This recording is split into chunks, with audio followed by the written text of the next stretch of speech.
Okay, Lloyd, let's go right into how we calculate so that brothers and sisters out there will know when the new year come in and how to calculate it. Let's go to the book of Enoch 72, verse 31. Now, why are we going here? Now, it's simple to find the first day of the year if you know when the last day of the year is. Common sense will tell you, if you know the last day, the next day after that is what? The first day. So to make it easier for you, because I know a lot of you may go into Jubilees and Enoch and you get all tired and get frustrated because you seeing these parts and that part and the moon going to this portal, the sun going to that portal. And by the time you go through all the information, you're so tired in trying to understand it, you just put it down and leave it all together and say, well, I'll just go off faith that the brothers and the elders and all the other brothers that are teaching know what they're talking about. So, but what we're going to do is we're going to make it where a novice, an 8-year-old child that's listening intently can actually do the same research we're doing here and get it right on. So instead of dealing with all those portals and the things that'll confuse you, let's just go to the last day of the year according to Enoch. Now, why are we going to Enoch? Well, we understand, brothers and sisters, that Enoch was a righteous of the Most High and was taken into the heavens, not just to be taken. He had a duty to bring the judgment of the Most High to the fallen angels who brought forth evil within the earth when they landed on Mount Hermon and began to teach evil to the sons and daughters in the earth of Adam, sons and daughters of Adam. Now, it tells you in the book of Enoch that the angels came down and bounded Azazel in the desert Dudiel, which we know is what they call the Pyramid of Giza. So even though they try to put pharaoh names on it and attribute it to the modern day or even the ancient Egyptians after the flood, the pyramids have nothing to do with them. The pyramids was used as a burial and a holding of fallen angels, and it's a time stamp. It's a time stamp also, and I'm going to go into that in a future lesson. All right? Because there is information that gives us the beginning of Adam to the consummation. Everything that's written of in the book of Enoch is in the pyramids. It's in the pyramids. Okay? And the other two that was built were also built by the sons of Seth, with help by the spiritual luminaries before the flood. All right? And I'm saying this because the Egyptians, or those that are dealing with Egyptology, would like to ascribe all knowledge to the Hamitic Egyptians or the sons of Mizraim. And that's not so. There was a purpose for those particular constructs. There was a purpose for them. All right?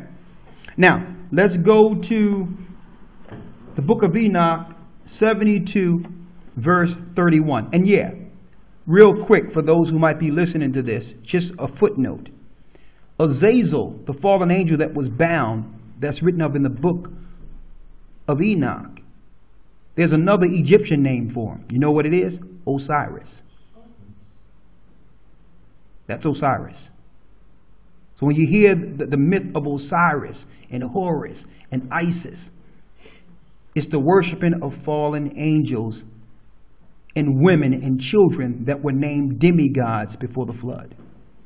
Later picked up on the other side of the flood in Babylonian worship. Okay? Now, again, going back to the original calculation of how you know and can calculate yourself The first day of the year. In order to find out, you must know what the last day of the year is. So let's go there. Let's start at the 31st verse. We're in the 72nd chapter of Enoch, 31st verse. Read it. The book of Enoch, chapter 70, verse 31. No, 72. 72, Salakia, verse 31. Go ahead. And on that day the sun rises from that portal and sets in the west, and returns to the east, and rises to the third portal 1:30 mornings, or for 1:30 mornings. 1:30 mornings, because we know the last month is 31 days. And sets in the west of the heaven. Verse 32. And on that day the night decreases and amounts to 9 parts, and the day to 9 parts. So that means 9 parts day, 9 parts night. So that's equal day and night. See that? That's equal day and night. Now, I want you to see something. We have the coordinates from Mount Sinai. And what I want to do, I'm going to put this here so you can see the coordinates from Mount Sinai right here.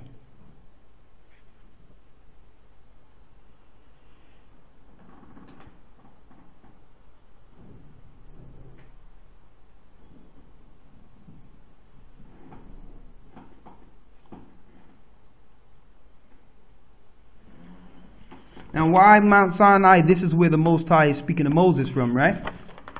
Now, let me show you here. And this information was sent to all the elders and the brethren before the class. So you all have this in your email, the elders, to be able to teach it yourself with all the links. Now, this is pretty small, but they go right here.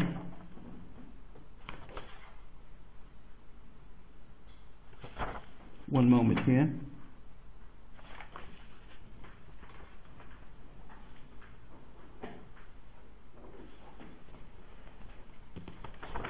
Right here. I need you to read this right here. Let me get it here.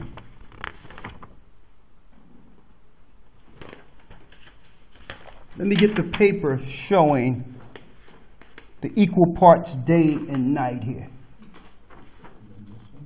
Now there's a sheet of paper that's showing just the equal parts day and night. It's marked. See, one moment here. Check that paper there.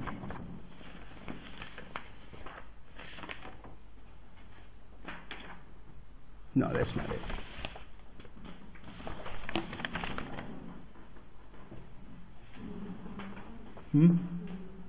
Yeah.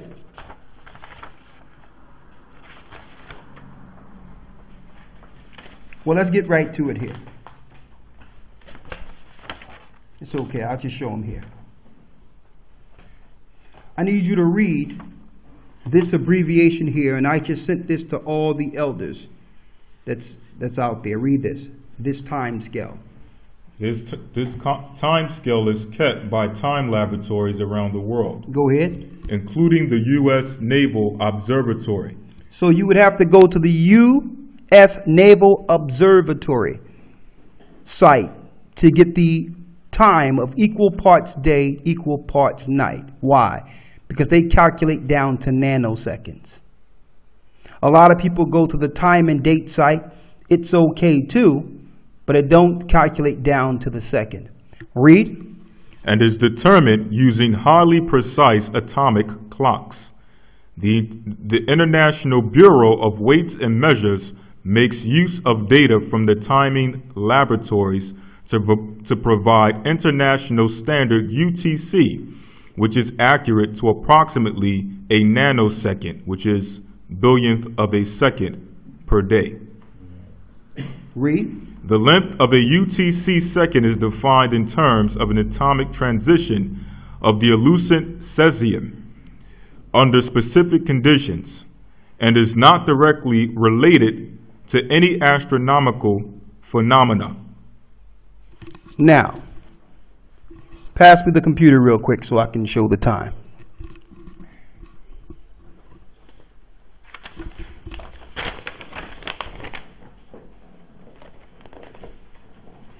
All right. Okay. You got it?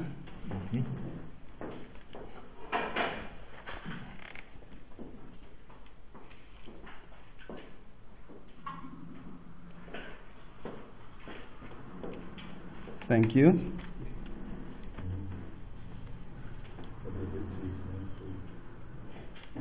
Okay. Now I know you all can hardly see this here, right? But we have a calculation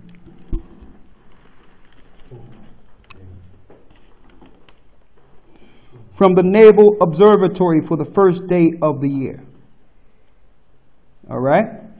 Now this information was sent out, and I'll read it for you. Okay, would you taking pictures of it? Okay. Yeah. Yeah. Just 1 second. Just going to give them the times.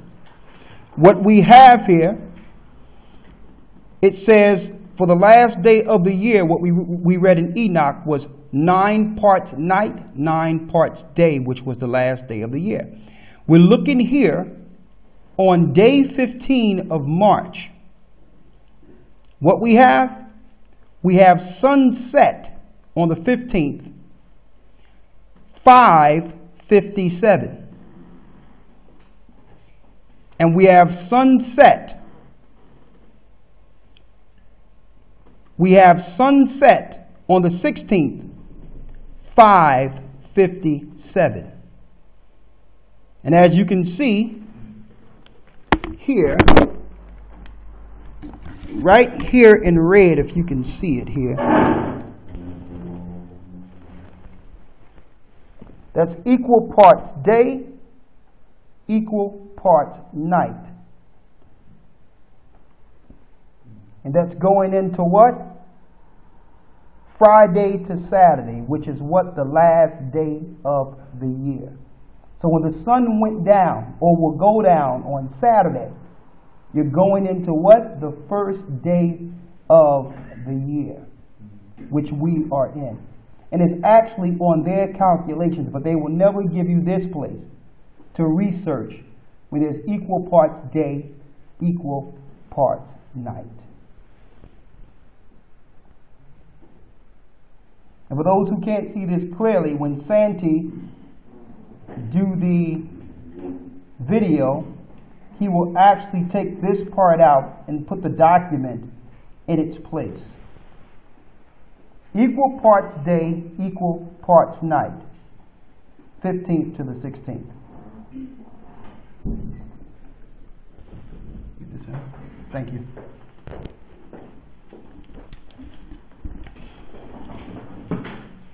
So if you know the 9 parts day and 9 parts night going into the last day, you know when the sun go down, you're in the first day of the year.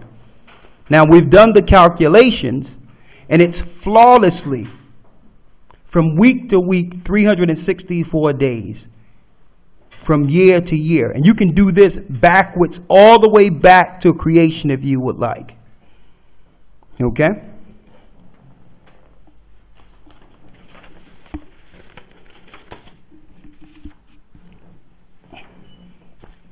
Now that I gave you that information, gave you some of the places of the sources of the links we use, and showed you what not to utilize, hopefully you can begin to follow the Sabbaths and the holy days correctly. And that brings us here.